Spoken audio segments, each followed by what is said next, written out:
Hey guys, tonight we slip back into the shadows, into a time when life was cheap and death was often just a clumsy step away.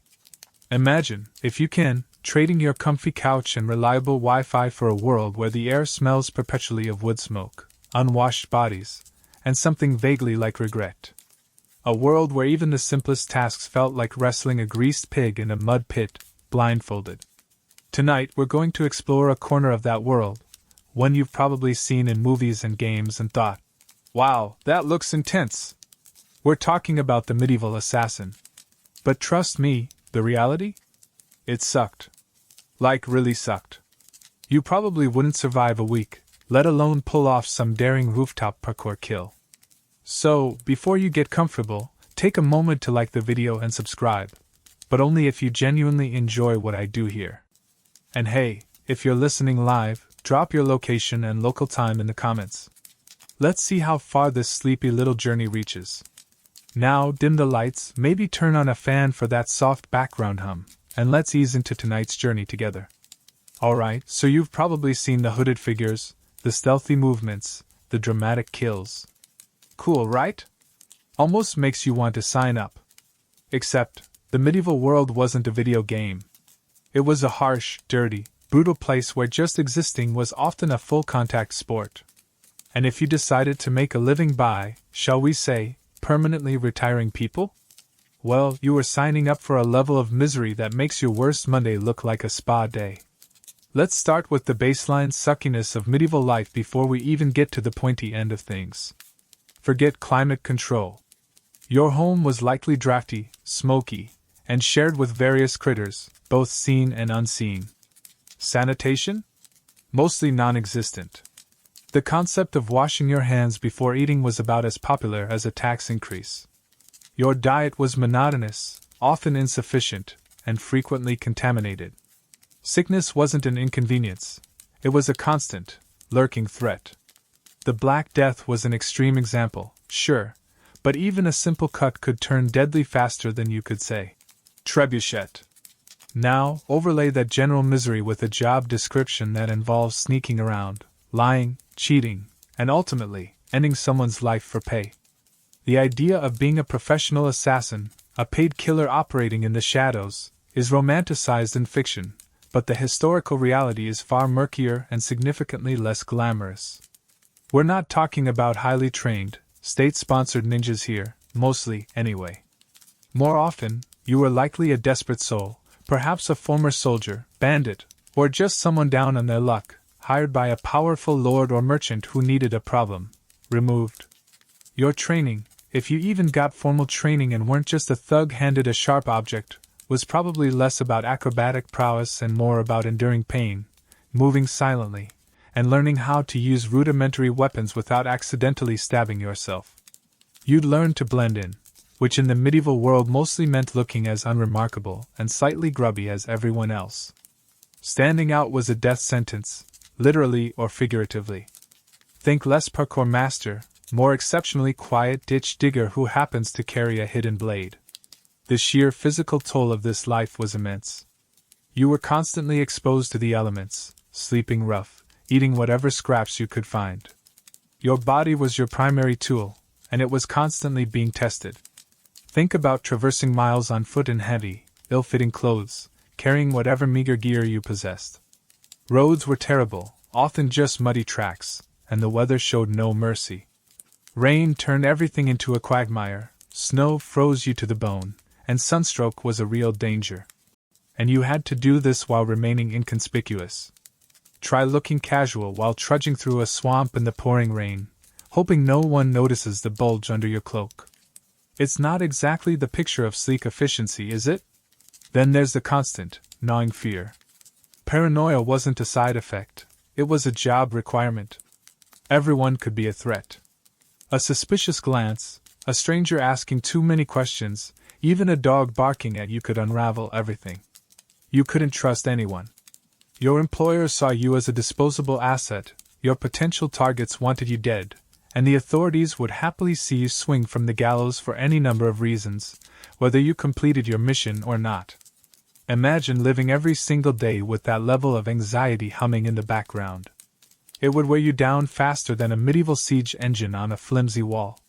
Historians still argue whether formalized, large-scale assassin organizations, like the famous Nizari Ismailis, often inaccurately called the Assassins, operated in the same way across all cultures, or if most medieval assassinations were more ad hoc affairs carried out by individuals or small, temporary groups hired for a specific task. Was there a medieval assassins' guild in, say, England or France, or was it just powerful people finding desperate individuals? It's a fascinating debate, highlighting just how difficult it is to find solid evidence of something designed to remain hidden. Speaking of hiding, your gear was, let's just say, not cutting edge. You weren't getting custom-made gadgets from Q. Your tools were likely a simple knife or dagger, maybe a poison blade if you were lucky, and knew how to handle poison without killing yourself first, or perhaps a bow or crossbow for a slightly longer range attempt. Concealment was key, but medieval clothing wasn't exactly designed for hidden pockets and quick-draw mechanisms. Trying to look like a regular peasant while concealing a foot-long dagger probably made you waddle a bit. A quirky tidbit? There's some evidence suggesting that medieval people, lacking modern forensics, sometimes suspected poisoning if someone died unexpectedly after a meal, leading to elaborate rituals involving testing food or drink in front of guests, sometimes even using tasters. This wasn't always effective, of course, but it shows the level of suspicion around sudden deaths, making the poisoner's job even riskier. Imagine trying to slip a dose into someone's wine, while their paranoid host is making the cook take a big gulp first. Awkward. Ultimately, the romantic image of the medieval assassin is just that, an image. The reality was a life defined by fear, hardship, unreliable tools, and the constant threat of a gruesome end. It wasn't a path to glory or riches, but often a desperate gamble taken by those with no other options, leading only to more suffering. And this was just one of the many jobs that made medieval life a masterclass in misery. We'll delve deeper into the assassin's specific struggles with gear and targets next, but keep in mind this baseline level of suckiness applied to almost everyone, everywhere. So, you've got the baseline misery of medieval life, the dirt, the disease, the fear, layered onto the soul-crushing anxiety of being a walking target. Now, let's talk about your toolkit. Because while movies show you retractable wrist blades and grappling hooks, the reality was far more rustic. Imagine trying to assemble your high-tech spy gear, but the only store in town sells farming implements and slightly rusty swords. That's closer to the vibe. Your primary tools were likely simple, brutal, and prone to letting you down at the worst possible moment. A good knife or dagger was your bread and butter. Not some gleaming, perfectly balanced piece of art, but something forged by a local smith who was probably better at making horseshoe nails. The quality of medieval metalworking, while capable of producing impressive armor and swords, wasn't always consistent, especially for smaller, more delicate blades needed for quiet work. Edges could dull quickly, points could snap, and the sheer act of trying to conceal one in the bulky layers of medieval clothing was a challenge. Picture trying to hide a steak knife in your winter coat and then trying to move gracefully. It wasn't happening. You were likely fidgeting, adjusting, and generally looking about as subtle as a cow in a library. Beyond a basic blade, what else might you have? Maybe a bow or crossbow, but forget silent takedowns from a mile away. These were powerful weapons, sure, but they were also bulky, slow to reload, especially crossbows, and firing one in a crowded area meant instant chaos and identification.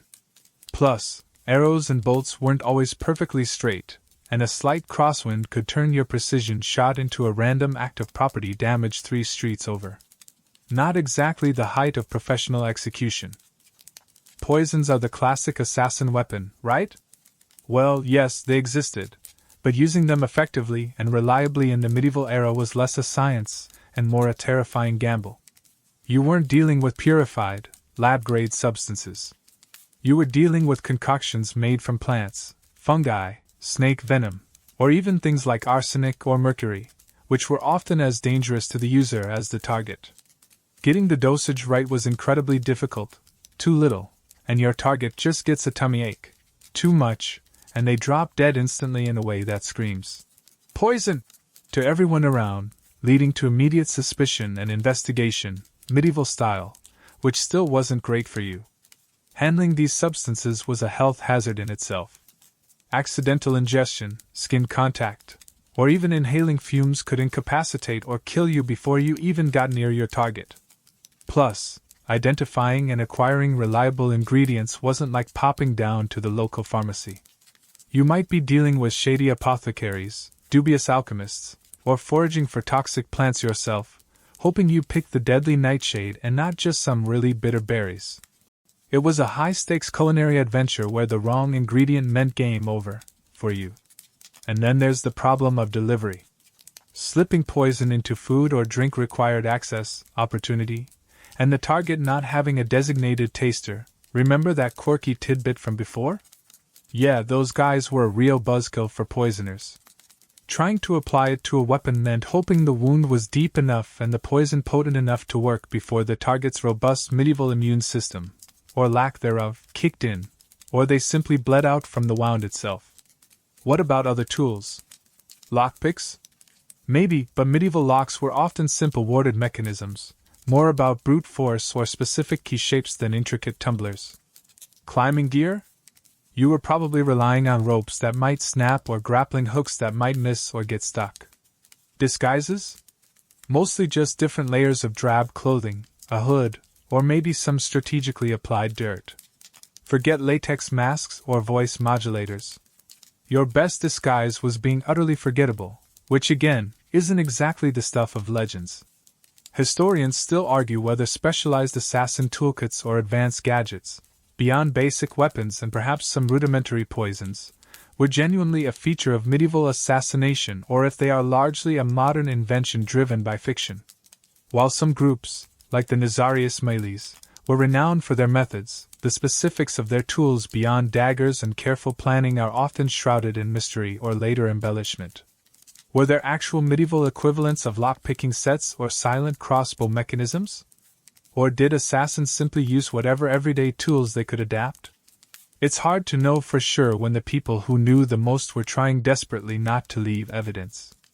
A quirky tidbit about ingenuity born out of necessity: since specialized tools were rare, assassins might resort to using everyday objects in unexpected ways. A sharpened bone could be a dagger, a weighted rope could be a garrote, or even seemingly innocuous items like needles could be used to deliver poisons or cause subtle, untraceable injuries. It's grimly creative, but it speaks to a world where you had to make do with what you had, rather than ordering specialized equipment online. No 2-day delivery for discreet killing implements back then. So, your gear was limited, unreliable, dangerous to use, and hard to conceal. You weren't an invisible force of nature. You were a person wrestling with bulky clothes and hoping their slightly bent dagger didn't snap when they needed it most. It adds another layer to the already towering pile of misery that was the medieval assassin's life. Every creak of leather, every glint of metal, every fumbled movement, while trying to draw a hidden blade could be the last mistake you ever made. It wasn't cool. It was clumsy and terrifying. And the consequences of those tools failing? Well, that brings us to the moment of truth, the target acquisition itself. So, you've got your limited, unreliable gear, your slightly wobbly dagger, your potentially self-poisoning concoction, your bow that might hit a pigeon instead of the intended target. Now comes the moment of truth, the part where you actually have to use these dubious tools on a living, breathing human being. This is where the stakes rocket past, uncomfortable, and land squarely in. Absolutely terrifying. Target acquisition wasn't like getting a clear picture and GPS coordinates. It was a messy, uncertain, and incredibly dangerous process that relied heavily on observation, luck, and hoping nobody noticed you lurking in the shadows like a damp sack of potatoes. First, you had to identify your mark. Sometimes, your employer might give you a name and a general description, perhaps even point them out from a distance. More often, you had to do your own reconnaissance. This meant blending into crowds, hanging around markets or taverns where the target might frequent, or even trying to infiltrate their household or place of work. Remember how hard it was just to look inconspicuous while carrying a hidden blade? Now try doing that while actively watching someone important without looking like you're actively watching someone important. It required immense patience and a level of stillness that would make a gargoyle look fidgety. You'd spend hours, maybe days, observing their routine, their habits, who they met with, when and where they traveled. Every single second spent observing was a risk. Someone might recognize you from somewhere else, a guard might get suspicious of a stranger hanging around, or the target themselves might notice your repeated presence. Getting close enough was the next hurdle. Medieval towns and castles weren't exactly designed for stealthy infiltration. They had guards, watchmen, barking dogs, nosy neighbors, and often, surprisingly effective early warning systems like tripwires or even just the sheer amount of mud and refuse that made quiet movement difficult. Trying to sneak into a fortified building at night was a monumental task. Even if you bypassed the outer defenses, you had the inner guards, servants who might be awake, and the very real possibility of getting lost in unfamiliar corridors. And if you were trying an attack in a public place, like a market or a church, the crowds were a double-edged sword. They offered cover, but also hundreds of potential witnesses who could point a finger at you if things went wrong. The act of the attack itself was fraught with peril. If you were using a blade, you had to get close enough for a quick, decisive strike. This meant invading the target's personal space, a move that would instantly draw attention in a society less accustomed to casual physical proximity. If you hesitated, if the target reacted, if your poorly made dagger snagged on their clothing or failed to find a vital spot, you were immediately in a desperate, likely losing, fight. A struggle would draw guards and onlookers faster than spilled ale attracts flies. Using poison required access, opportunity, and hoping your target didn't have their food tasted or didn't simply dislike the taste of your concoction. A ranged attack with a bow or crossbow gave you distance, but reduced accuracy and left a clear piece of evidence, the arrow or bolt itself, which might be traceable back to you or at least indicate the direction of the attack. One mainstream historical fact is that wealthy or powerful individuals in the medieval period often employed personal bodyguards or household guards, sometimes called men-at-arms or retainers. These weren't just ceremonial figures. Their primary job was to protect their lord or master from threats, including assassination attempts. Getting past these loyal and often well-armed individuals was a significant obstacle, turning a potential assassination into a small-scale battle before you even reached the target. Historians still argue whether the success rate of medieval assassinations was actually very high, given the challenges of the time. While famous examples exist, it's likely that many more attempts failed due to poor planning, unreliable tools, effective security, or simple bad luck.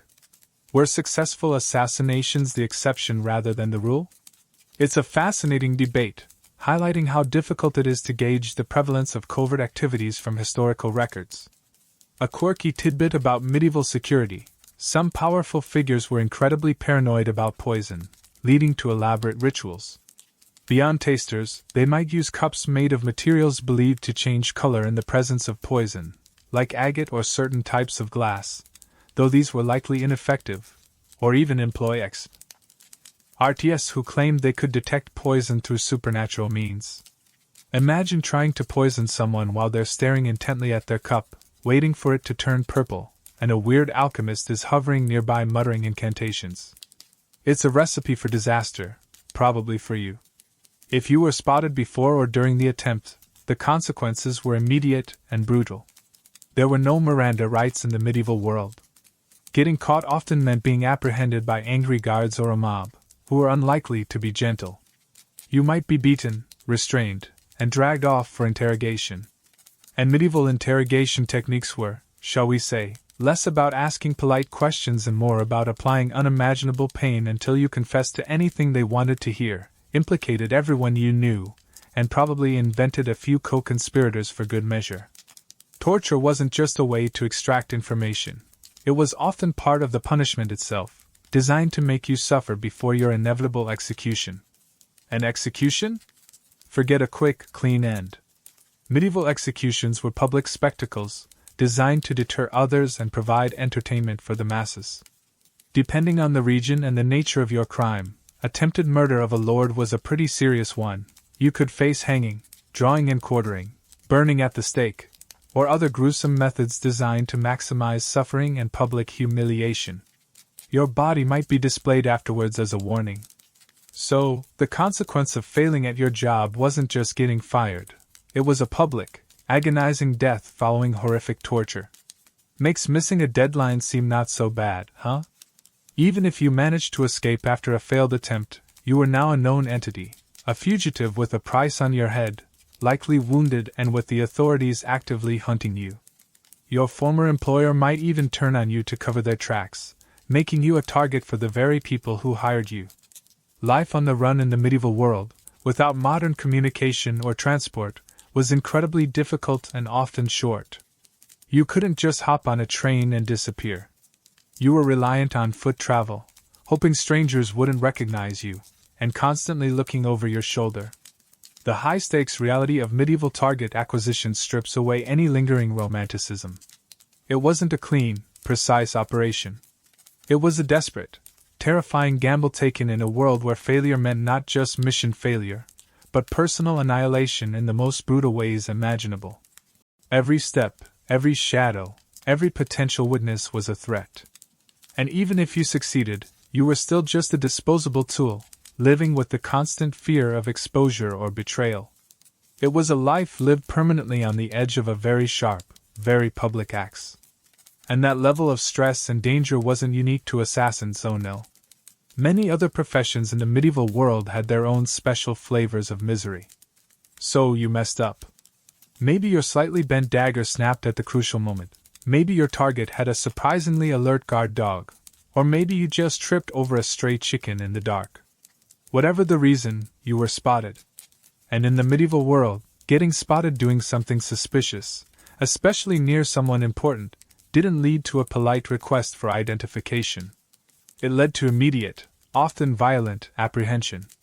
Suddenly, all that paranoia, all that creeping anxiety you lived with, it crystallizes into raw, animal terror. You're not just caught, you're caught in a system designed not for justice, but for control and punishment. The moment hands are on you, you know your life is effectively over. There's no lawyer to call, no right to remain silent.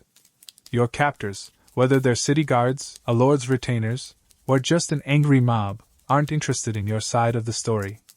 They're interested in who hired you, who else is involved, and making an example of you. Any resistance is met with swift, brutal force. You're likely bound, gagged, and dragged away, the sounds of your struggle fading as the reality of your situation crashes down. You are completely at their mercy, and mercy was a rare commodity in the interrogation chambers of the Middle Ages. This is where the true horror begins. Medieval interrogation wasn't about finding the truth. It was about extracting a confession and naming accomplices, often under duress. And that duress? It was designed to break you, utterly and completely. We're talking about methods that are difficult to even think about today, designed to inflict unimaginable pain without necessarily killing you outright, at least, not immediately. The goal was to make you willing to say anything, to make it stop. Your body becomes the battleground, and you are guaranteed to lose. You might be stripped, bound, and subjected to various devices. Think about the psychological terror alone, being completely helpless, knowing what's coming, and hearing the preparations. The creak of ropes, the heat of a nearby fire, the cold dampness of the dungeon wall against your skin. Every sound is amplified, every shadow seems menacing. And then the pain starts. It could be joint dislocation, crushing of limbs, burning, or any number of methods limited only by the cruelty and ingenuity of your interrogators. There was no concept of too far or inhumane in the way we understand it. This was the process, and you were just an object to be manipulated until you yielded the desired information, or until you died from the ordeal. And here's a truly grim aspect. Confessions extracted under torture were often considered perfectly valid legal evidence. The logic, twisted as it seems now, was that no one would confess to such serious crimes under such pain unless they were true. Of course, the reality was that people would confess to anything, implicate anyone, and invent elaborate stories just to make the suffering end. So, you might not only condemn yourself but also innocent people you name just to escape the present agony. Your words, born of pure desperation, would be written down and used to seal your fate and potentially ruin others. Historians still argue whether torture was a universally applied standard practice or if its use varied significantly depending on the region, the crime, and the status of the accused. While it was certainly present and horrifyingly effective at breaking individuals, the extent to which it was the default method of obtaining evidence across all of medieval Europe is still a subject of scholarly debate, often obscured by limited or biased records. A quirky, disturbing tidbit is the belief in some areas that a person's ability to withstand torture was somehow linked to their guilt or innocence, or even demonic possession. If you could endure immense pain without confessing, perhaps you were innocent, or perhaps you were being given unnatural strength by the devil to resist justice. It added another layer of irrational fear and superstition to an already brutal process. Imagine trying to grit your teeth through agony while your interrogators are also trying to figure out if you're secretly best friends with Lucifer. Just another day at the medieval office, I guess. Even if you survived the interrogation, your fate was sealed. You were an assassin, or accused of being one, caught in the act or strongly suspected. There was no acquittal, no walking free. The final act was public execution. This wasn't a quiet, private affair.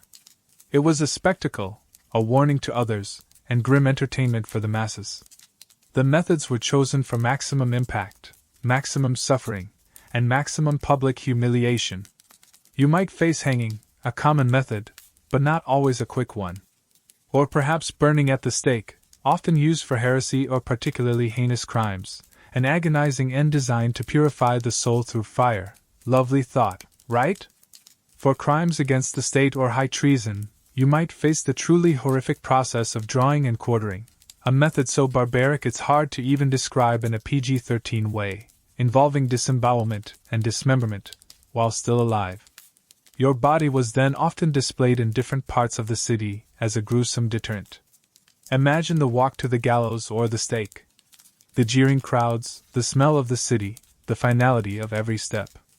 You weren't just losing your life, you were being publicly erased, your death a performance designed to reinforce the power of those who caught you.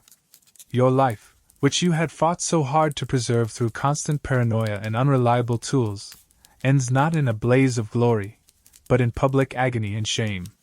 And afterwards? Your body might not even be given a proper burial. As mentioned, parts might be displayed.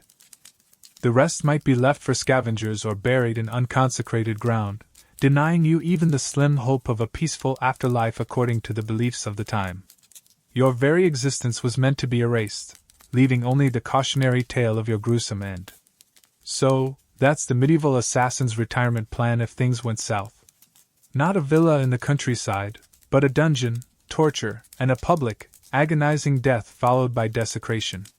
It makes those high stakes we talked about feel even higher, doesn't it? Every risk you took, every shadow you lurked in, every unreliable tool you fumbled with had this potential endpoint. It wasn't just about failing the mission. It was about facing a fate that was arguably worse than death itself, drawn out and made into a horrific spectacle.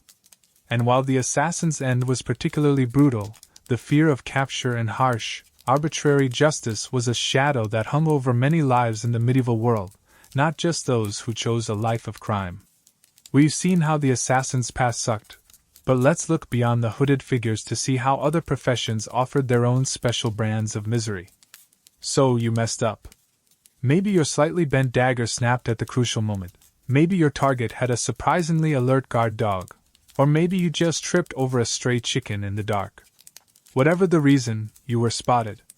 And in the medieval world, getting spotted doing something suspicious, especially near someone important, didn't lead to a polite request for identification. It led to immediate, often violent, apprehension. Suddenly, all that paranoia, all that creeping anxiety you lived with? It crystallizes into raw, animal terror. You're not just caught, you're caught in a system designed not for justice, but for control and punishment. The moment hands are on you, you know your life is effectively over. There's no lawyer to call, no right to remain silent. Your captors, whether they're city guards, a lord's retainers, or just an angry mob, aren't interested in your side of the story. They're interested in who hired you, who else is involved, and making an example of you. Any resistance is met with swift, brutal force. You're likely bound, gagged, and dragged away, the sounds of your struggle fading as the reality of your situation crashes down. You are completely at their mercy, and mercy was a rare commodity in the interrogation chambers of the Middle Ages. This is where the true horror begins. Medieval interrogation wasn't about finding the truth. It was about extracting a confession and naming accomplices, often under duress. And that duress? It was designed to break you, utterly and completely. We're talking about methods that are difficult to even think about today, designed to inflict unimaginable pain without necessarily killing you outright, at least, not immediately. The goal was to make you willing to say anything to make it stop. Your body becomes the battleground, and you are guaranteed to lose. You might be stripped, bound, and subjected to various devices. Think about the psychological terror alone, being completely helpless, knowing what's coming, and hearing the preparations. The creak of ropes, the heat of a nearby fire, the cold dampness of the dungeon wall against your skin. Every sound is amplified, every shadow seems menacing. And then the pain starts. It could be joint dislocation, crushing of limbs, burning, or any number of methods limited only by the cruelty and ingenuity of your interrogators. There was no concept of too far or inhumane in the way we understand it. This was the process, and you were just an object to be manipulated until you yielded the desired information, or until you died from the ordeal. And here's a truly grim aspect. Confessions extracted under torture were often considered perfectly valid legal evidence. The logic, twisted as it seems now, was that no one would confess to such serious crimes under such pain unless they were true. Of course, the reality was that people would confess to anything, implicate anyone, and invent elaborate stories just to make the suffering end. So, you might not only condemn yourself but also innocent people you named just to escape the present agony. Your words, born of pure desperation, would be written down and used to seal your fate and potentially ruin others. Historians still argue whether torture was a universally applied standard practice or if its use varied significantly depending on the region, the crime, and the status of the accused. While it was certainly present and horrifyingly effective at breaking individuals, the extent to which it was the default method of obtaining evidence across all of medieval Europe is still a subject of scholarly debate, often obscured by limited or biased records. A quirky, disturbing tidbit is the belief in some areas that a person's ability to withstand torture was somehow linked to their guilt or innocence, or even demonic possession. If you could endure immense pain without confessing, perhaps you were innocent, or perhaps you were being given unnatural strength by the devil to resist justice. It added another layer of irrational fear and superstition to an already brutal process. Imagine trying to grit your teeth through agony while your interrogators are also trying to figure out if you're secretly best friends with Lucifer. Just another day at the medieval office, I guess. Even if you survived the interrogation, your fate was sealed.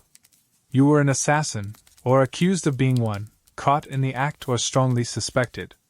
There was no acquittal, no walking free. The final act was public execution. This wasn't a quiet, private affair. It was a spectacle, a warning to others, and grim entertainment for the masses. The methods were chosen for maximum impact, maximum suffering, and maximum public humiliation. You might face hanging, a common method, but not always a quick one. Or perhaps burning at the stake, often used for heresy or particularly heinous crimes, an agonizing end designed to purify the soul through fire. Lovely thought, right? For crimes against the state or high treason, you might face the truly horrific process of drawing and quartering, a method so barbaric it's hard to even describe in a PG-13 way, involving disembowelment and dismemberment, while still alive. Your body was then often displayed in different parts of the city as a gruesome deterrent. Imagine the walk to the gallows or the stake. The jeering crowds, the smell of the city, the finality of every step. You weren't just losing your life, you were being publicly erased, your death a performance designed to reinforce the power of those who caught you. Your life, which you had fought so hard to preserve through constant paranoia and unreliable tools, ends not in a blaze of glory, but in public agony and shame. And afterwards? Your body might not even be given a proper burial. As mentioned, parts might be displayed. The rest might be left for scavengers or buried in unconsecrated ground, denying you even the slim hope of a peaceful afterlife according to the beliefs of the time. Your very existence was meant to be erased, leaving only the cautionary tale of your gruesome end. So, that's the medieval assassin's retirement plan if things went south. Not a villa in the countryside, but a dungeon, torture, and a public, agonizing death followed by desecration. It makes those high stakes we talked about feel even higher, doesn't it?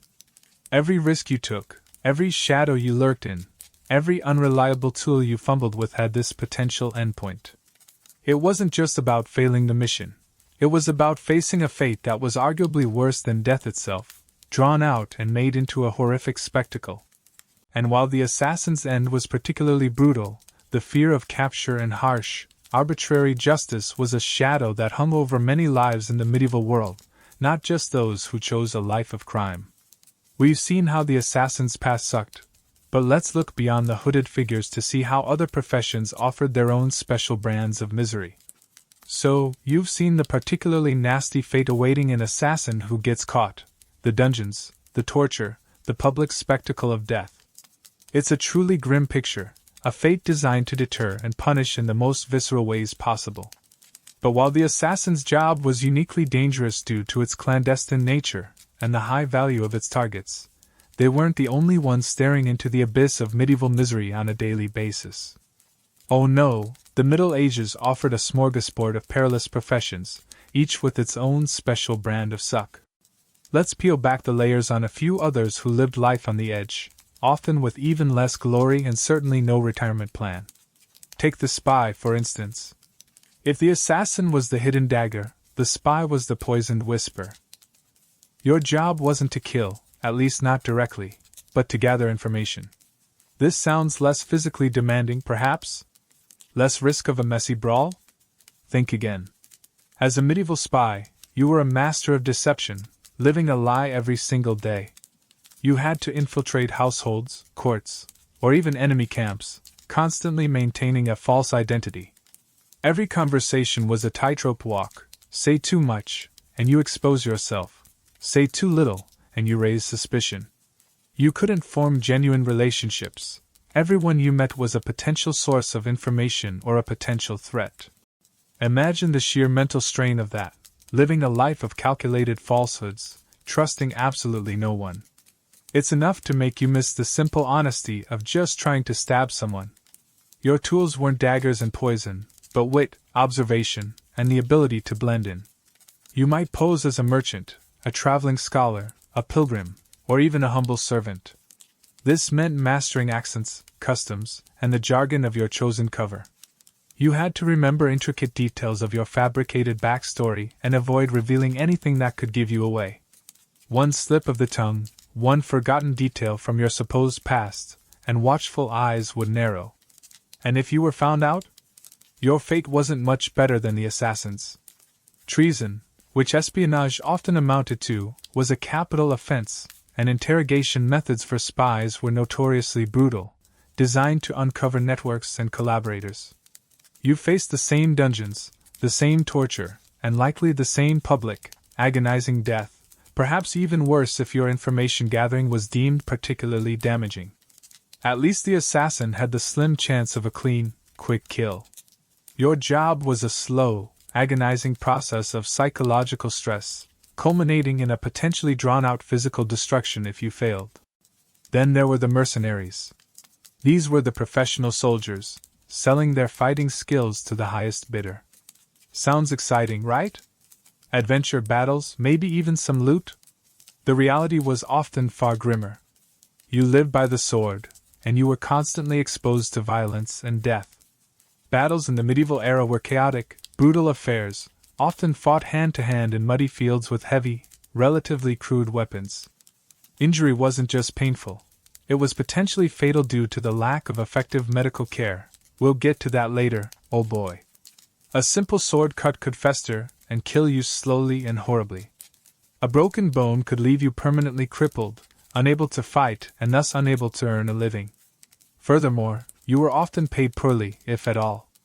Your employer's loyalty was to their purse, not to you. If funds ran low, mercenary companies were often disbanded without pay, leaving you stranded in potentially hostile territory with nothing but your weapons and the clothes on your back. Many mercenaries turned to banditry out of necessity, becoming the very problem they were sometimes hired to fight. You also faced the moral ambiguity of fighting for whoever paid you, regardless of the cause. One day you might be fighting for a just lord, the next for a petty tyrant, and the day after that, you might find yourself facing former comrades on the battlefield. It was a rootless, violent existence where your life was literally a commodity bought and sold. One mainstream historical fact is that large mercenary companies, sometimes called free companies, became increasingly common in the later Middle Ages, particularly during periods of prolonged conflict like the 100 Years' War. When truces were called, these companies, composed of soldiers skilled in warfare but now jobless, often became a menace to the countryside, living off plunder and terrorizing local populations. A quirky tidbit about medieval mercenaries is that some companies had their own strict codes of conduct and even elected leaders, operating almost like independent mini-states. They would negotiate contracts, sometimes collectively, and could be incredibly effective fighting forces, but their loyalty extended primarily to their paymasters and their own survival, making them both valuable assets and potential liabilities for the lords who hired them. Historians still argue whether mercenary forces were ultimately more effective or more damaging to medieval societies in the long run. While they provided skilled soldiers when standing armies were small or non-existent, their tendency to turn to banditry, their lack of loyalty to any specific region, and their often brutal treatment of civilians were significant downsides. And speaking of banditry, that was another path paved with misery. Life as a bandit wasn't some romantic outlaw adventure. It was a desperate, brutal existence lived constantly on the run. You probably weren't living in a cozy forest hideout with a merry band of companions sharing roasted venison. You were likely huddled in damp caves or makeshift camps, constantly cold, hungry, and exposed to the elements. Your food was whatever you could steal or scavenge, and hygiene was non-existent. You were the enemy of everyone, the authorities who wanted to capture and execute you, the merchants and travelers you preyed upon, and even rival bandit gangs who saw you as competition. Every stranger was a potential informant, every approaching horseman could be a patrol. Sleep was fitful, filled with the fear of being discovered. Violence wasn't just a job, it was a necessity for survival, both against your victims and against those who hunted you. You lived a short, nasty, and brutish life, ending either on the gallows, in a ditch after a fight, or succumbing to disease or starvation. It makes a cubicle job feel positively luxurious, doesn't it? Like, oh no, I have to sit in this climate-controlled room and look at a screen? The horror! Whether you were a spy weaving webs of deceit, a mercenary selling your life one battle at a time, or a bandit scraping by on the fringes of society, you were living a life defined by extreme risk, hardship, and a constant, gnawing fear. These weren't glamorous choices. They were often paths taken out of desperation, leading only to more suffering and a high probability of a violent or agonizing end.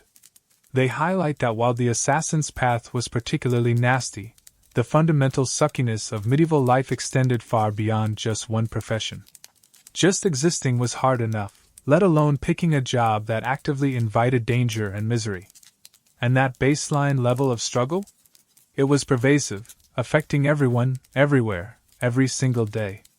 So, we've peeked into the particularly nasty corners of medieval life, looking at the folks who chose, or were forced into, professions that actively courted death and misery.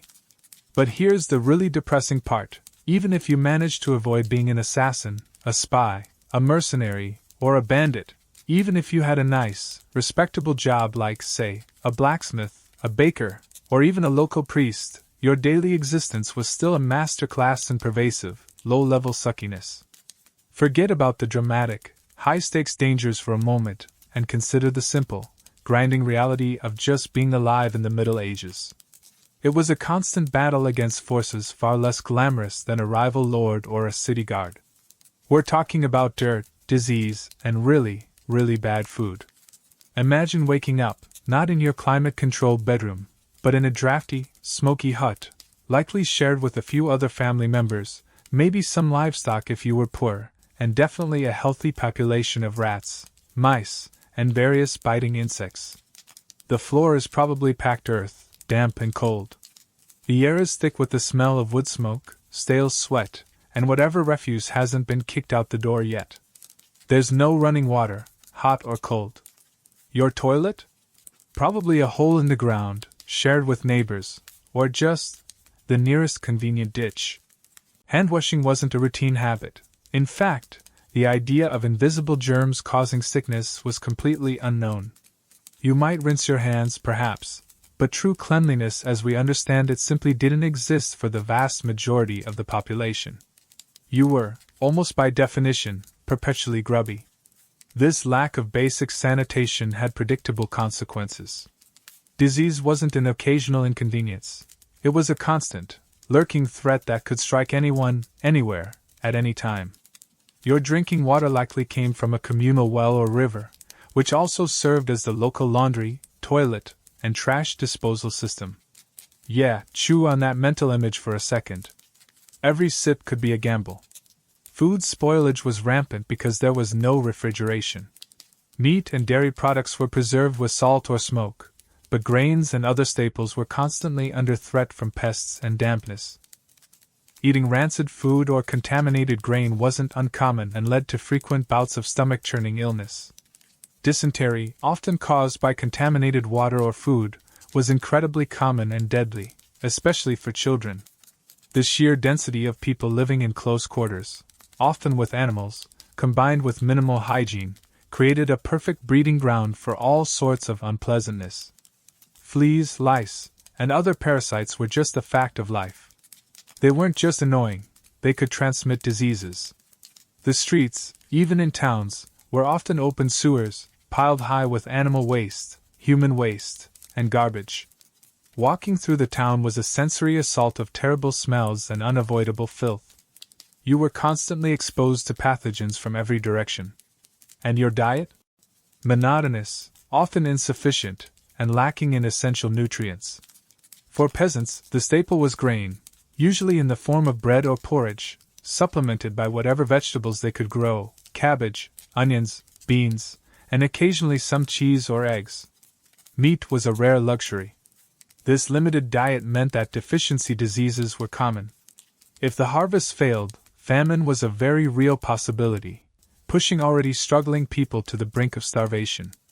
Even for the wealthier classes, the diet, while more varied, was often heavy and unbalanced, lacking in fresh fruits and vegetables, especially in winter, leading to its own set of health problems. Imagine eating the same bland, heavy meals day after day, knowing that if you got sick from it, your options for treatment were, well, we'll get to that, but spoiler alert, they weren't good. A mainstream historical fact is that life expectancy in the medieval period was significantly lower than today, often cited as being in the 30s or 40s. However, this number is heavily skewed by incredibly high infant and child mortality rates. If you survived the perilous early years, you had a reasonable chance of living longer, but the constant threat of disease meant that reaching old age, say, 60 or 70, was still relatively rare compared to modern times. Surviving childhood was the first major hurdle in a life full of them. A quirky tidbit about medieval health beliefs: rather than hygiene, many medieval people believed that illness was caused by an imbalance of the body's humors, blood, phlegm, yellow bile, black bile, or external forces like bad air, miasma, planetary alignments, or even divine punishment. This meant that efforts to stay healthy focused more on things like balancing your diet according to perceived humoral properties, undergoing bloodletting or purging, or seeking spiritual remedies, rather than, washing your hands. Historians still argue whether the frequent outbreaks of disease, beyond the major plagues, were primarily due to the inherent filth and lack of sanitation, or if other factors like climate fluctuations, population density changes, and the virulence of specific pathogens played a larger role. It's difficult to isolate causes when the baseline conditions were so consistently poor. So, even if you weren't dodging daggers or fighting in battles, your daily life was a low-intensity war against invisible enemies. Bacteria, viruses, parasites, in an environment that actively favored them. You breathed dirty air, drank questionable water, ate food that could make you sick, and lived in close contact with disease vectors. The constant risk of illness, from a simple cold that could turn into deadly pneumonia to persistent, debilitating infections, was a background hum of anxiety for everyone. Just getting through the day without succumbing to some nasty bug was an achievement. It makes you appreciate things like clean drinking water and basic refrigeration in a whole new light, doesn't it? And this pervasive struggle against disease and dirt wasn't confined to your home or workplace. It extended to every aspect of life, including the simple act of trying to get from one place to another. So, you've got this baseline level of medieval existence where just breathing the air feels like a gamble against invisible nasties, and your food is plotting against your digestive system. Now, imagine you have to actually go somewhere. Maybe you're a merchant trying to move goods, a pilgrim heading to a holy site, a soldier marching to war, or even that desperate assassin needing to get from point A, where you got paid, to point B, where your target is. Suddenly, you're layering the general suckiness of daily life onto the specific, amplified suckiness of medieval travel. Forget jumping in your car and hitting the highway, or even hopping on a relatively smooth train. Medieval roads, where they existed at all, were less like paved arteries and more like suggestions etched into the landscape by centuries of foot traffic, cartwheels, and whatever the local livestock decided was the most convenient path. They were often little more than muddy tracks in the wet seasons, choked with dust in the dry, and riddled with ruts and potholes that could break an axle or turn an ankle faster than you could say. Serfdom. Traveling by cart or wagon was a slow, bone-jarring ordeal, constantly jolted and bounced, hoping your poorly constructed vehicle, or your own body, didn't fall apart miles from anywhere. Walking was the most common mode of transport for the vast majority of people, and it was exactly as glamorous as it sounds, trudging. You were reliant on the strength of your own two legs, day after grueling day. Distances that we consider a short drive or multi-day journeys. 10 miles was a good day's walk for someone carrying weight. Imagine walking from London to York. That's hundreds of miles of trudging through mud, dust, and whatever other delightful substances coated the medieval ground. Your shoes were likely ill-fitting and uncomfortable, your clothes heavy and impractical for sustained movement. Blisters weren't an inconvenience. They could become infected and seriously debilitating in a world without antibiotics. Every mile was earned through sheer physical exhaustion. The weather, as always, was your indifferent enemy. Rain turned the tracks into impassable quagmires, slowing progress to a crawl and soaking you to the bone, increasing the risk of hypothermia and illness. Snow and ice made travel treacherous, hiding pitfalls and turning slopes into death traps. Even bright sunshine could be a problem, bringing heat stroke and dehydration, especially if you couldn't find reliable water sources. And remember how reliable those were? You were completely exposed to the elements, with little more than your cloak for protection. There were no roadside cafes for a warm drink, no climate-controlled rest stops. Just you, the elements, and the endless, miserable road. And then there were the people you might meet on the road. While you might encounter fellow travelers, pilgrims, or merchants, you were just as likely to encounter those who saw travelers as easy marks, bandits. Remember our brief chat about banditry? Well, the roads were their hunting ground. Remote stretches, dense forests, or narrow passes were perfect places for ambushes. You traveled at your own risk, and that risk was significant. Carrying any valuable goods, or even just looking like you might have something worth stealing, made you a target. A run-in with bandits could mean losing everything you owned, getting beaten, injured, or even killed. Even if you traveled in a group, there was no guarantee of safety against a determined gang. The constant fear of ambush added another layer of anxiety to an already physically demanding journey. Furthermore, finding safe lodging was a gamble. Inns existed, particularly along major routes, but their quality varied wildly. Some might offer a relatively clean bed and decent food, But many were little more than crowded, flea-ridden dives where you shared a room, and potentially your belongings, with strangers, some of whom might have less than honorable intentions. Sleeping in a barn or simply camping by the roadside offered less comfort but sometimes more security than a dodgy inn. Trying to find food and water that wouldn't make you sick was another challenge. You were reliant on whatever supplies you carried, whatever you could buy in small villages, where quality was dubious, or whatever you could forage, hoping you didn't accidentally eat something poisonous. Navigation was also a challenge. There were no detailed maps as we know them. You relied on word of mouth, local knowledge, landmarks, and perhaps crude, hand-drawn route guides if you were very lucky. Getting lost was easy, and getting lost could be dangerous, leading you into unfamiliar, potentially hostile territory or simply adding days of miserable, wasted travel to your journey. Imagine trying to navigate cross-country today without GPS or even a decent road atlas. Now strip away paved roads, clear signage, and helpful strangers every few miles. That was medieval navigation. One mainstream historical fact is that while the Roman road network had largely fallen into disrepair in many areas after the collapse of the Western Roman Empire, some major routes were still in use, and new roads were sometimes built or maintained, particularly for military purposes or connecting important towns. However, the overall quality and safety of these roads were generally much lower than their Roman predecessors. A quirky tidbit about medieval travel is the concept of sanctuary offered by some churches or monasteries located near roads. Travelers in distress, whether from bandits or simply illness or exhaustion, could sometimes seek temporary refuge and aid there, offering a small beacon of hope in a dangerous journey. Historians still argue whether the actual risk of banditry on medieval roads was as high as popular accounts suggest, or if travelers' tales and later romanticization exaggerated the danger compared to other risks like disease or accident. While banditry was undoubtedly a problem, the frequency and scale of attacks likely varied significantly by region and time period. So, traveling in the medieval world wasn't just inconvenient, it was a genuine ordeal. You were constantly fighting against the elements, the terrible terrain, the risk of ambush, the uncertainty of lodging and supplies, and the ever-present threat of illness or injury exacerbated by the harsh conditions.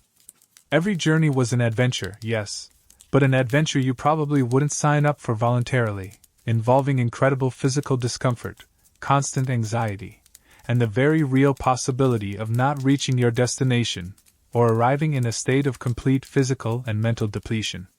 And if you did get injured or sick on the road, well, your options for help were limited, to say the least.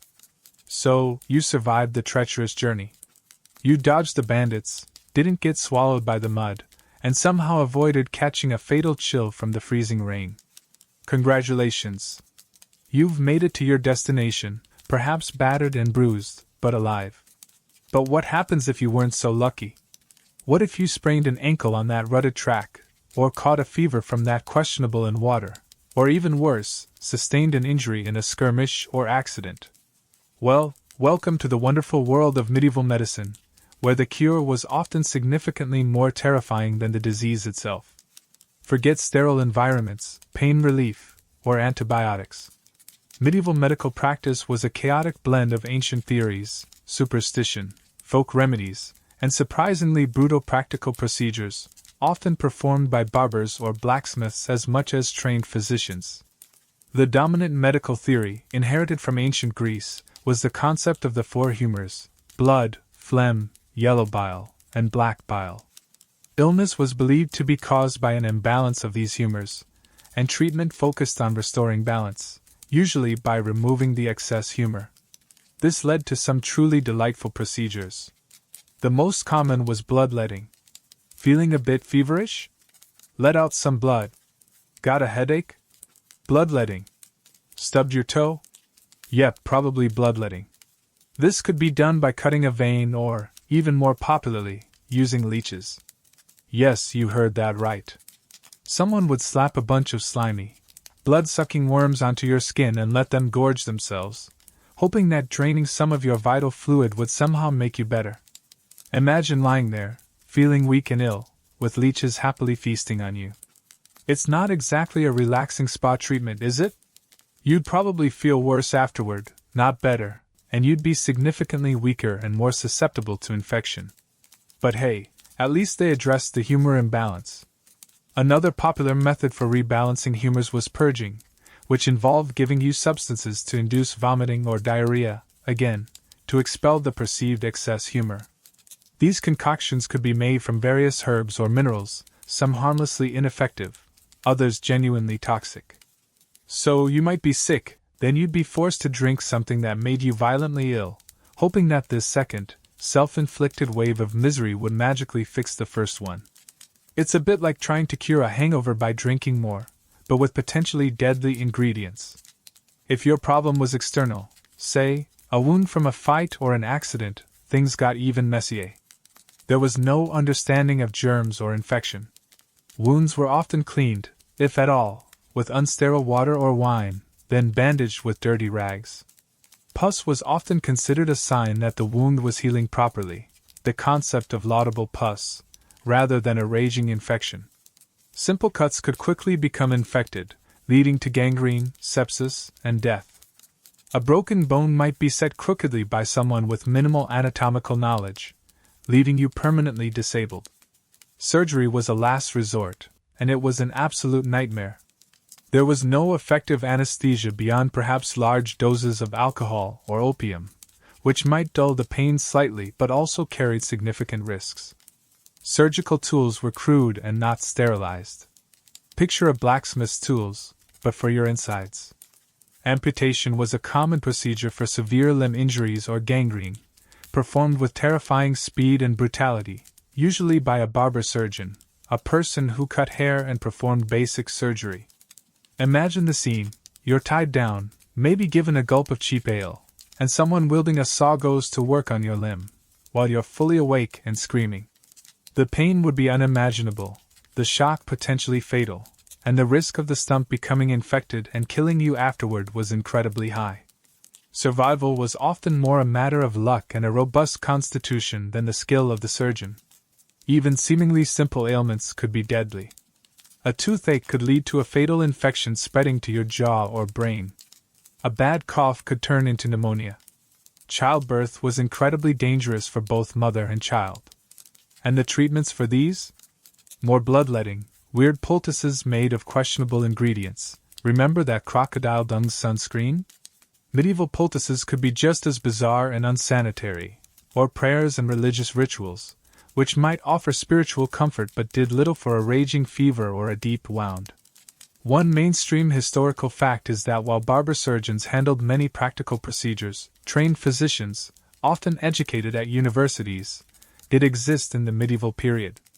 However, their practice was heavily based on humoral theory and theoretical knowledge, and they were often more involved in diagnosis and prescribing remedies, which might be prepared by apothecaries, than performing surgery, which was considered a lower-status manual task.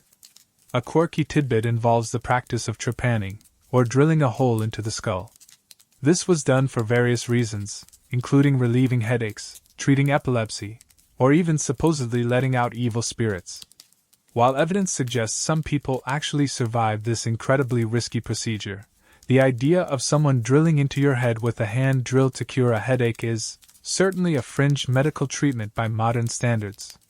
Historians still argue whether the actual effectiveness of medieval herbal remedies and folk medicine was underestimated, or if their benefits were largely coincidental or psychosomatic given the lack of scientific understanding of dosage and interaction. While some traditional remedies contained compounds with genuine medicinal properties, the way they were prepared and administered often made them ineffective or even harmful. So, whether you were injured on the road, struck down by a sudden fever, or suffering from a chronic ailment, seeking medieval medical help was a high-stakes gamble. You faced painful, often barbaric treatments based on flawed theories, administered with crude tools and unsanitary conditions, with a significant risk that the cure would make you worse or kill you. It makes a trip to the modern doctor, even for a scary diagnosis, feel like a walk in the park. At least they aren't reaching for the leeches, usually. And this lack of reliable help extended beyond just physical ailments. it also affected how society dealt with crime and disputes. So, you dodged the plague, you survived the treacherous journey, and you managed not to get poisoned by your dinner or bled dry by an overzealous barber surgeon. Good for you! But even if you were a paragon of health and a homebody who never left the village, you still weren't safe from the pervasive suckiness of medieval life. Because when disputes arose, when crimes were committed, or when someone simply didn't like the cut of your tunic, you might find yourself facing the medieval justice system. And let me tell you, if medieval medicine was a terrifying gamble with your body, medieval justice was a terrifying gamble with your body and your freedom, often based on something other than pesky things like evidence or reason. Forget everything you know about courtrooms, lawyers, forensic science, or the presumption of innocence. Medieval justice, particularly in the earlier periods or at the local level, often operated on principles that feel utterly alien and terrifying to us today. It wasn't about proving guilt beyond a reasonable doubt using collected facts. It was often about restoring order, punishing perceived wrongs swiftly, and frequently, relying on divine intervention to sort things out. If you were accused of a crime, the process could be arbitrary and brutal. There wasn't a standardized police force gathering evidence. Accusations might come from neighbors, local officials, or the Lord's representatives. And your ability to defend yourself was severely limited. Literacy was rare, so presenting written evidence was often impossible. Eyewitness testimony was crucial, but witnesses could be coerced, bribed, or genuinely mistaken. Without reliable methods to verify claims, how did they determine guilt or innocence? Well, one popular method, especially for serious crimes where human testimony was insufficient or contradictory, was the trial by ordeal. Yes, this was exactly what it sounds like, a physical test, usually overseen by a priest, where the outcome was believed to be determined by God. The idea was that a truly innocent person, favored by the divine, would be protected from harm or show miraculous healing, while the guilty would suffer. There were several variations on this theme, each more terrifying than the last. One common type was the ordeal by hot iron or hot water. You might be required to carry a piece of red-hot iron a certain distance, or plunge your hand and arm into boiling water to retrieve a stone. Your hand would then be bandaged and examined after a few days. If the wound was healing cleanly, you were innocent. If it was festering or getting worse, you were guilty. Imagine the pain, the immediate knowledge that your fate depended on how well a third-degree burn healed in a world without sterile bandages or antibiotics. It's enough to make you confess to stealing the king's crown, even if you were just standing nearby admiring a particularly shiny rock. Another delightful option was the ordeal by cold water. In this version, often used for crimes like witchcraft or heresy, you would be tied up and thrown into a body of water. If you sank, the pure water was seen as accepting your pure body, and you were deemed innocent, though potentially drowned in the process. Minor detail. If you floated, the water was seen as rejecting your impure, guilty body, and you were deemed guilty. So, your best-case scenario involved nearly drowning, and your worst-case scenario involved not drowning and then facing execution. Win-win, right? There was also trial by combat, particularly common among the nobility or for certain types of disputes. The accused and accuser, or their champions, would literally fight, often to the death or until one surrendered. The winner was declared innocent, as God had supposedly granted them victory. This meant that justice could literally come down to who was a better fighter, or who had the money to hire a skilled champion, rather than the facts of the case. Not exactly a system that screams fairness for all. The rationale behind these ordeals, as twisted as it seems to modern minds, was rooted in deep religious faith. It wasn't seen as random chance or torture, but a direct appeal to divine judgment when human means failed. The priest overseeing the ordeal would perform rituals, pray, and consecrate the water or iron, believing that God would provide a clear sign. Your survival or the state of your wound wasn't just physical. It was interpreted as a spiritual verdict. One mainstream historical fact is that the practice of judicial ordeals, particularly those involving hot iron or water, was formally prohibited by the Fourth Lateran Council in 1215. This landmark church council forbade clergy from participating in or blessing such procedures, which significantly contributed to their decline in many parts of Europe over the following centuries, pushing legal systems towards other methods like sworn testimony and early forms of juries or inquisitions. A quirky tidbit about the ordeal by hot iron is that there were often very specific rules about how the iron was prepared, how far it was carried, and how the hand was bandaged and examined. These details, while perhaps adding a veneer of formality, could also introduce opportunities for manipulation or subjective interpretation by the overseeing clergy, potentially influencing the outcome beyond just divine will or pure chance. Historians still argue whether the decline of judicial ordeals after the 13th century was primarily due to the Church's prohibition, increasing skepticism about their reliability, or the development of alternative legal procedures that were seen as more effective or rational. It's a complex shift influenced by religious, social, and legal changes across different regions. Even when ordeals declined, medieval justice remained a precarious affair. Early jury systems existed, but they were very different from today. Juries were often composed of local men who were expected to already know the facts of the case and the reputation of the accused, rather than being impartial judges of evidence presented to them. Your standing in the community, and who you knew could matter more than your actual guilt or innocence. Compurgation, or oath-helping, was another method where you could clear your name if enough respected members of the community would swear oaths supporting your innocence. Again, this relied heavily on social status and reputation, not objective proof. If you were found guilty through any of these methods, the consequences were harsh. Punishments varied by region in crime but often included fines, public humiliation, mutilation, like having a hand cut off for theft or ears cropped for slander, banishment, or execution. Prisons existed, but they were often places of temporary holding before trial or punishment, not long-term incarceration as we understand it. Life in a medieval prison was, unsurprisingly, just as miserable as everything else, with overcrowding, poor sanitation, and little food. Ultimately, facing the medieval justice system was another layer of the pervasive suckiness. Your fate could hang on a priest's interpretation of a burn, your ability to sink in water, the outcome of a fight, or the willingness of your neighbors to lie for you under oath. It wasn't about facts or rights. It was about navigating a system that was often arbitrary, brutal, and deeply intertwined with religious belief and social hierarchy. It makes getting a parking ticket feel like a delightful afternoon activity. And this constant struggle against forces beyond your control, disease, dirt, the elements, and unpredictable justice, was just the baseline for most medieval lives. So, you've seen the particularly nasty fate awaiting an assassin who gets caught, the dungeons, the torture, the public spectacle of death. It's a truly grim picture, a fate designed to deter and punish in the most visceral ways possible. You've also seen how spies, mercenaries, and bandits faced their own special brands of misery, living constantly on the knife edge of danger and likely meeting a grim end.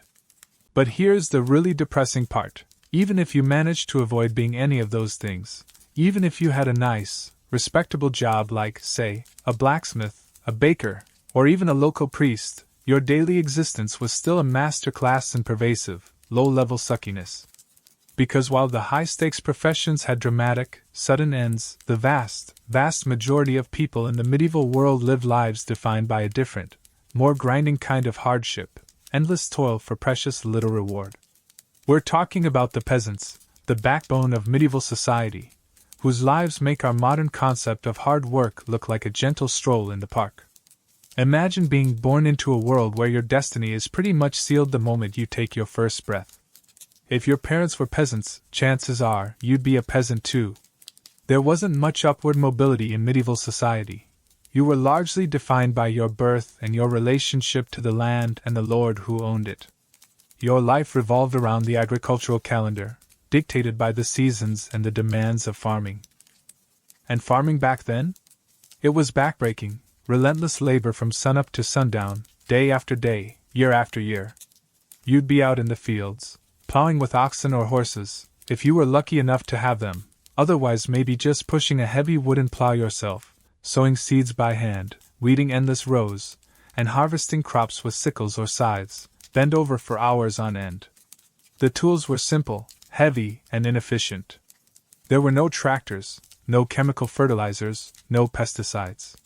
You were constantly battling against nature, unpredictable weather, pests that could decimate a crop overnight, and diseases that could wipe out your livestock.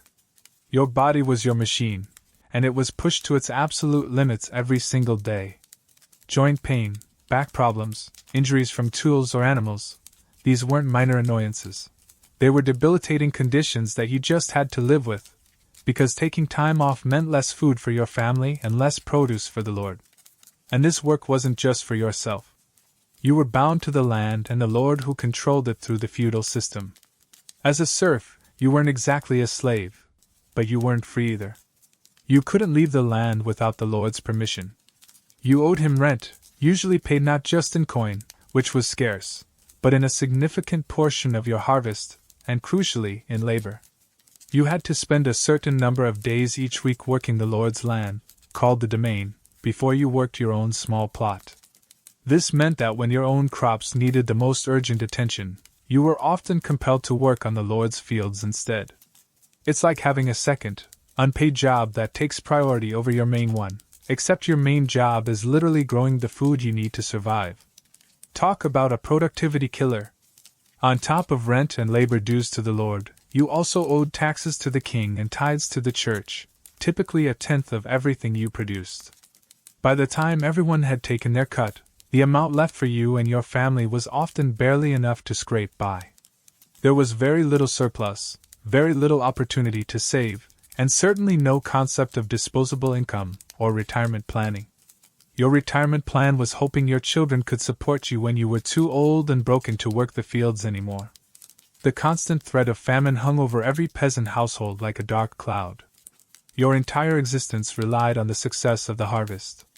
If the weather was bad, if pests destroyed the crops, or if war swept through your region and trampled the fields, the consequences were immediate and devastating.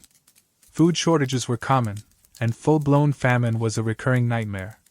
When the grain ran out, people starved. It wasn't a theoretical problem. It was a very real possibility that stalked your village.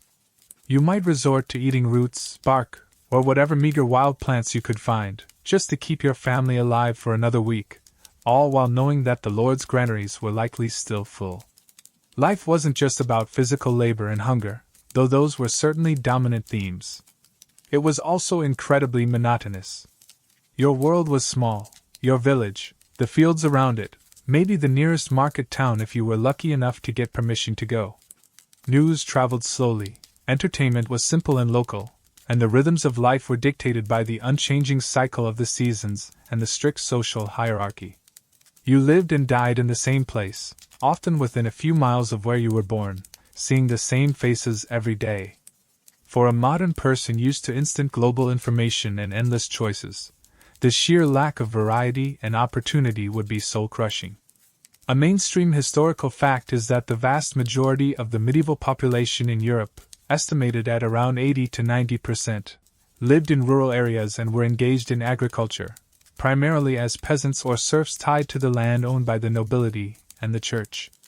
Urban centers existed but housed a much smaller percentage of the total population compared to today. A quirky tidbit about peasant life is that despite the hardship, communal life was very important. Peasants often worked together on tasks like harvesting or barn raising, shared tools, and relied on each other for support during difficult times. Village festivals, religious holidays, and local gatherings provided rare moments of communal celebration and respite from the endless toil. It wasn't all misery, just, mostly. Historians still argue whether the feudal system, despite its inherent inequalities and the hardships faced by peasants, provided a degree of stability and protection in a turbulent era, or if its oppressive nature fundamentally stifled economic development and perpetuated widespread poverty and suffering. Was it a necessary evil for survival, or simply an exploitative system? So, while the assassin's life was a short, sharp burst of intense danger and paranoia, the peasant's life was a long, slow grind of physical exhaustion, economic oppression, and constant vulnerability to forces beyond their control, weather, disease, famine, and the demands of their lord. They weren't facing torture chambers and public executions for failing a mission, but they faced a different kind of slow, agonizing end through starvation, disease brought on by malnutrition and poor conditions, or simply working themselves to death before their time. It makes the idea of a 9-to-5 job with paid time off and a pension plan feel less like a chore and more like winning the cosmic lottery, doesn't it? And even beyond the land, other humble professions had their own ways of making life utterly miserable. So, you've seen how the peasant's life was a long, hard slog of endless toil and precarious survival, constantly battling against the elements, the demands of their lord, and the ever-present threat of famine. That was the reality for the vast majority. But what if you weren't born a peasant, or perhaps managed to escape that fate? What if you decided that a life of structure, service, and maybe even a little bit of excitement was for you? You might enlist as a soldier or take on guard duty for a lord, a town, or a wealthy merchant. Sounds better than digging ditches or dodging plague rats, right? Less dramatic than being an assassin, certainly. But don't get too comfortable with that idea, because serving as a medieval guard or soldier came with its own unique, and deeply unpleasant, set of challenges. Your pay was likely meager, your comfort non-existent, and your life constantly under threat, often from boredom and exposure as much as from actual enemies. Imagine standing watch on a freezing castle battlement in the middle of winter. The wind whips around you, cutting through your thin wool tunic and perhaps a leather jerkin if you were lucky. Your feet are numb in your worn boots. The snow bites at your exposed skin. Hours drag by with nothing but the howling wind and the occasional hoot of an owl for company. You're hungry, probably rationing out a piece of hardtack or dried meat that tastes suspiciously like the sole of your boot. There's no heated break room, no hot coffee dispenser. Just you, the cold, and the crushing monotony of staring out into the darkness, hoping nothing happens, because if something does happen, it's probably going to be very bad for you. Your job as a guard wasn't just about looking imposing, which, let's be honest, in ill-fitting gear and perpetually chapped skin, you probably didn't. It was about constant vigilance, often in miserable conditions. You were expected to stand your post for hours on end, regardless of the weather, awake and alert. Falling asleep on duty could be a capital offense, punishable by death, because your lapse could endanger the entire castle or town. So you fought the fatigue, the hunger, the cold, and the sheer, mind-numbing boredom, knowing that a single mistake could cost you your life, not in battle, but at the hands of your own superiors. If you were a soldier, things were even more intensely miserable. You weren't just standing still, you were marching, often for days or weeks on end, through the same terrible roads we talked about earlier. Remember those delightful mud pits? You carried your own gear, weapons, armor, if you had any worth mentioning, a bedroll if you were lucky, and whatever meager supplies you could manage. Your body was your transport, and your tool, and it was subjected to incredible physical stress. Forced marches, sleeping rough in fields regardless of the weather, and the constant uncertainty of where your next meal would come from were just part of the job description. Pay was inconsistent, and often delayed. Mercenaries might get paid, but even then, not reliably. Feudal levies or household troops might receive food and lodging, but actual coin was scarce. You often lived off the land, which meant requisitioning, or simply taking, supplies from local populations, making you about as popular as a tax collector with a bad cough. This also blurred the lines between soldier and bandit, particularly when campaigns ended and soldiers were left to fend for themselves miles from home. Your loyalty might be to your lord or king, but your stomach's loyalty was to whatever food you could find. And then there was the violence. Medieval warfare was brutal, chaotic, and intensely personal. Battles were often close-quarters brawls with swords, axes, spears, and clubs. There was no concept of clean fighting. Injuries were horrific, crushing blows, deep cuts, arrows or bolts punching through flesh. There were no medics rushing onto the field to patch you up. You were lucky if a comrade could drag you to safety. As we've seen, medieval medicine meant that even a relatively minor wound could easily turn fatal through infection. Surviving a battle didn't guarantee you'd survive the aftermath if you were wounded. Siege warfare was another special hell. Whether you were attacking or defending, you faced starvation, disease, crammed together in unsanitary conditions, and the constant threat of bombardment from siege engines or mining operations. Defending a besieged castle meant rationing food and water, living under constant stress, and facing the possibility of a brutal death if the walls were breached. Attacking a castle meant facing boiling oil, rocks, arrows, and potentially charging into a breach over the bodies of your comrades. It was a meat grinder, slow or fast, depending on the situation. One mainstream historical fact is that while knights and mounted warriors often dominated the popular image of medieval warfare, foot soldiers, including pikemen, archers, and men-at-arms, made up the bulk of most medieval armies and played a crucial role in battles and sieges. Their lives were often far less glamorous and significantly more expendable than their mounted counterparts. A quirky tidbit about medieval military life is that soldiers often had to provide their own equipment, or it was deducted from their meager pay. This meant that the quality of arms and armor could vary wildly within a single unit, and many soldiers were poorly equipped, increasing their personal risk in combat. Imagine having to buy your own body armor and sword, knowing it might be the only thing between you and a sharp piece of metal. Historians still argue whether the effectiveness of medieval armies relied more heavily on the individual skill and bravery of soldiers or on tactical formations, leadership, and logistics, given the challenges of communication, training, and supply in the era. Was it the quality of the fighters or the strategy of the commanders that determined victory? Beyond the battlefield, soldiers and guards faced constant exposure to disease due to poor living conditions, lack of hygiene, and contaminated food and water. Camps were often breeding grounds for illness, and more soldiers frequently died from dysentery or fever than from combat wounds. You might survive the sword only to be taken down by a bad stomach bug. So, while the assassin's life was a clandestine nightmare, the soldier or guard's life was an overt one, a life of physical hardship, constant exposure, unreliable pay, the looming threat of violent death or debilitating injury, and the grinding misery of boredom interspersed with moments of sheer terror. You weren't just risking your life. You were selling your comfort, your health, and your safety for a pittance, living a harsh, transient existence where your body was a tool to be used and discarded by your superiors. It makes signing up for a gym membership feel like a revolutionary act of self-care. And this disregard for comfort and health wasn't just limited to those in uniform. Even those who spent their lives on the waves faced their own version of liquid misery. So, whether you were dodging arrows on a battlefield or freezing on a castle wall, life in service came with a heavy price tag of misery. But what if you decided the land wasn't for you? What if you heard the call of the open water, the promise of trade, exploration, or even a bit of honest, or dishonest, piracy? Surely life at sea offered a different kind of existence, free from the dust and drudgery of the land? Well, yes, it offered a different kind of existence, but free from misery? Absolutely not.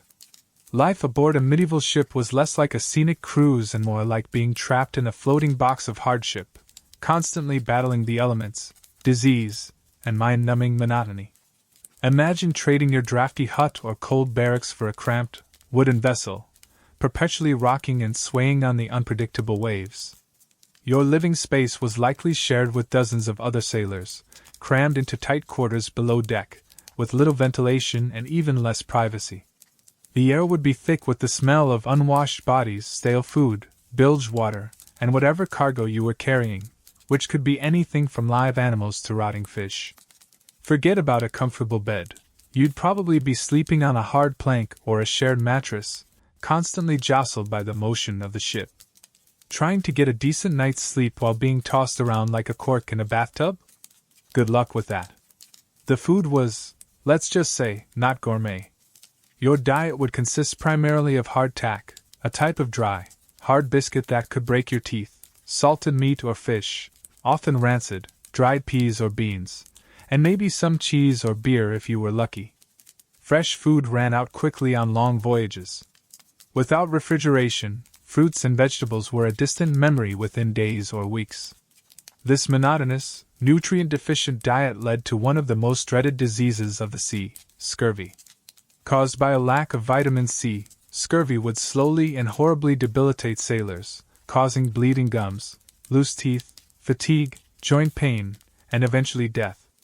Imagine your teeth falling out and your old wounds reopening, all while you're stuck in the middle of the ocean, miles from any source of fresh citrus, if you even knew that helped, which most didn't.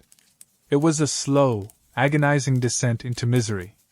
Beyond scurvy, disease spread like wildfire through the close quarters of a ship. Dysentery from contaminated water or food was rampant. Fevers, infections, and other ailments could sweep through the crew, incapacitating or killing men far from shore. There was no ship's doctor with a medicine chest full of modern drugs. You were reliant on basic remedies, prayers, or the dubious skills of a shipmate who might know a thing or two about binding a wound, with unsterile rags, naturally. Getting seriously sick or injured at sea meant your chances of survival plummeted dramatically. And then there was the weather.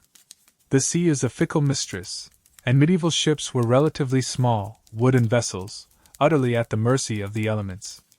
A storm wasn't just an inconvenience. It was a terrifying, life-threatening event. Towering waves could crash over the deck, threatening to sweep you overboard. Winds could tear sails to shreds and snap masts like twigs. The ship groaned and creaked under the strain, constantly threatening to break apart or capsize. Huddled below deck in the dark, listening to the roar of the wind and waves, feeling the violent pitching and rolling, knowing that a single mistake or a piece of bad luck could send you to the bottom of the ocean, that was a level of fear few landlubbers ever experienced. Surviving a major storm was a testament to luck, skill, and the sheer stubbornness of the ship itself. Even when the weather was calm, life wasn't easy. Long periods of doldrums, with no wind to fill the sails, meant being stuck in one place for days or weeks, supplies dwindling, morale sinking, and boredom reaching epic proportions. Imagine being stuck on a small boat with the same people, day after day, with nothing to do but wait. No books, no internet, limited space to move. Just the endless horizon and the growing tension among the crew. It's enough to make you want to walk the plank just for something to happen. Navigation was rudimentary, relying on the sun, stars, and basic tools like the astrolabe or quadrant. Charting a course was an educated guess, and getting lost was a very real possibility, potentially leading to starvation or wrecking on unknown shores. Maps existed, but they were often inaccurate and incomplete, especially for distant lands. You were putting your faith in the skill of the navigator and the fickle nature of the wind, hoping you ended up somewhere you intended to be. One mainstream historical fact is that shipbuilding technology in the medieval period gradually evolved, with the introduction of ships like the cog and later the carrack and caravel, which were sturdier and more capable of undertaking longer voyages than earlier vessels. These innovations, particularly the development of better sail configurations and rudder systems, were crucial for the expansion of trade and exploration. A quirky tidbit about medieval sailors is their deep reliance on superstition and religious rituals to ensure safe passage. Sailors might carry religious charms, pray to patron saints of the sea, or perform specific rituals before setting sail, believing that divine favor was as important as seaworthiness in surviving a voyage. Throwing a coin overboard for good luck or refusing to start a voyage on a Friday were common practices. Historians still argue whether the primary motivation for medieval sea voyages was trade, fishing, pilgrimage, or military conquest, as the importance of these factors varied significantly across different regions and time periods. While trade is often highlighted, the risks involved meant that voyages were often multifaceted undertakings. Piracy was also a constant threat. The same seas that allowed for trade also allowed for those who preferred to take what others had earned. A run-in with pirates could mean battle, capture, enslavement, or death. Even if you survived the fight, your cargo was gone, and your voyage ruined. You had to be prepared to fight for your life and your livelihood at any moment. So, the sailor's life wasn't a romantic adventure. It was a brutal existence defined by cramped quarters, terrible food, constant illness, the terrifying power of the weather, the threat of piracy, and soul-crushing boredom. You were isolated from the world, dependent on the whims of nature, and constantly facing the possibility of dying far from home, either from disease, starvation, drowning, or violence. It makes commuting on a crowded bus feel positively luxurious. And speaking of lives dedicated to quiet, disciplined hardship, even the monastic life offered its own unique brand of misery. So, you've seen how the peasant's life was a long, hard slog of endless toil and precarious survival, constantly battling against the elements, the demands of their lord, and the ever-present threat of famine. That was the reality for the vast majority. You've also seen how soldiers and sailors faced their own unique brands of physical misery and danger. But what if you decided to renounce the world entirely? To seek a life dedicated to God, free from the temptations and troubles of secular society? Surely joining a monastery or convent offered a peaceful refuge from the pervasive suckiness of the medieval world? Well, yes and no. It offered a different kind of existence, certainly, one focused on spiritual pursuits, but it replaced the external chaos with a rigorous, internal, and often physically demanding discipline. Monastic life wasn't a medieval spa retreat. It was a commitment to hardship, obedience, and quiet endurance. Imagine trading the noisy, crowded, and often violent secular world for walls of cold stone, echoing cloisters, and a pervasive, almost unnerving silence. Life in a monastery or convent was governed by strict rules, often based on the rule of Saint Benedict, which laid out a clear schedule of prayer, work, and study. Your days were rigidly structured, beginning with prayers in the middle of the night. Yes, you had to get up in the pitch black, when any sensible person is still dreaming of slightly less awful bread, for matins, and continuing with a relentless cycle of services throughout the day and evening. This meant broken sleep, constant vigilance, and very little time that wasn't accounted for. Physical comfort was deliberately minimized. Monks and nuns took vows of poverty, chastity, and obedience. Poverty meant living simply, without personal possessions. Your clothing was likely a rough wool habit, functional but hardly luxurious, providing minimal warmth in winter and probably being quite itchy. Your bed was a simple straw mattress or a thin pallet on the floor in a communal dormitory, offering little respite for a weary body. Heating was minimal, usually just a fire in a common room or scriptorium, if you were lucky enough to have one, meaning you spent much of your time in damp, bone-chilling cold, especially in the northern regions. Remember that constant battle against the elements we talked about for travelers and guards? Monastics faced it too, just often within stone walls that seemed to amplify the cold rather than block it out. The diet was simple, often vegetarian, and strictly rationed, especially during fasting periods like Lent. While monasteries often managed their lands well and might have access to better quality food than the average peasant, the emphasis was on sustenance, not pleasure. Meat was typically forbidden, except for the sick. Fish was allowed, leading to some monasteries having elaborate fish ponds. But mostly, you ate bread, often coarse and dark, vegetables, beans, and maybe some cheese or eggs. It was enough to live on, but it wasn't exactly a feast. And complaining about the food? Not encouraged. You accepted what you were given as part of your spiritual discipline. Manual labor was an essential part of monastic life, balancing prayer and study. Monks and nuns worked the monastery's lands, cultivated gardens, raised livestock, and performed all the necessary tasks to make the community self-sufficient. This could be physically demanding, involving the same kind of backbreaking agricultural work as the peasants, just done for the glory of God rather than a feudal lord. Other forms of labor included cooking, cleaning, weaving, building, and famously, copying manuscripts in the scriptorium. Imagine sitting hunched over a desk for hours on end in poor light and freezing temperatures, meticulously copying texts by hand using a quill pen, knowing that a single mistake could ruin hours or even days of work. It required immense patience and discipline, and probably gave you a terrible backache and poor eyesight. It's less peaceful contemplation and more holy carpal tunnel syndrome.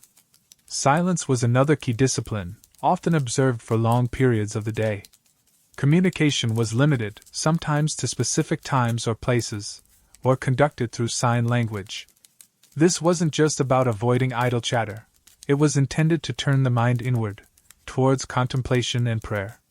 But imagine living in close proximity with others, working alongside them, and being forbidden from speaking freely. It could be incredibly isolating, even within a community. The lack of casual conversation, of venting frustrations or sharing small joys, added a layer of psychological pressure to the physical hardships. Obedience to the abbot or abbess was absolute. You surrendered your personal will and submitted to the authority of your superior, seeing their commands as the will of God. This meant potentially being assigned tasks you disliked, enduring punishments for minor infractions, and having virtually no personal autonomy. Your life was not your own, it belonged to the community and to God, as interpreted by your superiors. This level of control, while intended to foster humility and spiritual growth, could also be stifling and difficult to endure, especially if your superior was harsh or unfair. One mainstream historical fact is that monasteries played a crucial role in preserving and transmitting knowledge throughout the Middle Ages. Before the widespread establishment of universities and the invention of the printing press, monastic scriptoria were primary centers for copying books, both religious and secular, ensuring that classical texts and Christian writings survived and were disseminated across Europe. A quirky tidbit about medieval monasticism involves the various penances imposed for breaking rules. These could range from being late for a service, perhaps having to stand outside the chapel door during prayers, to more severe punishments like fasting on bread and water, solitary confinement, or even public corporal punishment, depending on the severity of the infraction and the specific rules of the order. Imagine getting a public flogging because you overslept and missed early morning prayers. Talk about a rude awakening. Historians still argue whether the primary motivation for individuals entering monastic life was genuine religious devotion and a desire for spiritual perfection, or if factors like seeking refuge from the dangers and hardships of the secular world, gaining access to education or social mobility, for those of lower status, or escaping difficult personal circumstances also played significant roles. Was it a calling or a calculated escape? Even in the quiet halls of a monastery, you weren't entirely free from the threats of the outside world. Monasteries were wealthy institutions, owning land and resources, making them targets for bandits, rival lords, or even Viking raids, particularly in the earlier period. While some were fortified, many were not, and the inhabitants, dedicated to peaceful prayer, were often ill-equipped to defend themselves against violent attackers. So, even behind stone walls, a sudden, brutal end was a possibility. So, while monastic life offered a different path, one focused on spiritual discipline and communal living, it was far from easy. It replaced the immediate, external dangers of the secular world with a life of deliberate physical hardship, relentless routine, strict obedience, limited personal freedom, and constant self-denial. You weren't dodging daggers or sailing through storms, but you were battling cold, hunger, exhaustion, boredom, and the difficult process of trying to subdue your own desires and will. It makes hitting the snooze button on a cold morning feel like an act of radical hedonism. So, we've spent some time wandering through the less than charming corners of the medieval world, peering into the lives of people whose daily existence makes your worst commute look like a joyride on a unicorn. We started with the dramatic, cloak and dagger misery of the assassin, with their unreliable gear, constant paranoia, and terrifying potential endgame of torture and public execution. We then saw how that baseline suckiness extended to other dangerous professions: the spy living a lie, the mercenary selling their life cheap, the bandit scraping by in the dirt. But as we moved through the general struggles of daily life, the pervasive dirt and disease, the brutal reality of travel, the terrifying gamble of medieval medicine, the arbitrary cruelty of their justice system, the grinding, back-breaking toil of the peasant, the cold, hungry vigilance of the guard, the storm-tossed, scurvy-ridden existence of the sailor, and even the cold, quiet discipline of the monastic life, a clearer picture emerges. It wasn't just that certain jobs sucked. It was that life itself in the medieval period was fundamentally, relentlessly hard for almost everyone. Think about it. We live in a world where clean water is a tap away, food is abundant and varied, even if you complain about your takeout order, sickness is often treatable with a pill, and justice, while imperfect, at least aims for fairness and evidence. You can travel hundreds of miles in a few hours in climate-controlled comfort, sleep in a warm, dry bed every night, and rarely have to worry about starving to death because the crops failed or bandits stole your winter stores. Your biggest daily fears are probably missing a deadline, getting stuck in traffic, or maybe public speaking, not, being dragged out into the town square to have your hand chopped off for stealing a loaf of bread because you were starving. Stepping back from the specific horrors, the sheer lack of safety nets is staggering. There was no unemployment benefit, no disability support, no state healthcare. If you were too sick or too old or too injured to work, you were entirely reliant on the charity of your family, your community, or the church. And in times of widespread hardship like famine or plague, that charity often ran thin. Your survival wasn't guaranteed by a system. It was a constant, personal struggle against overwhelming odds. It makes you look at things like paved roads, refrigeration, and even just ibuprofen with a profound sense of gratitude, doesn't it? Like, wow, I can take a pill for my headache instead of having someone drill a hole in my skull? What a time to be alive!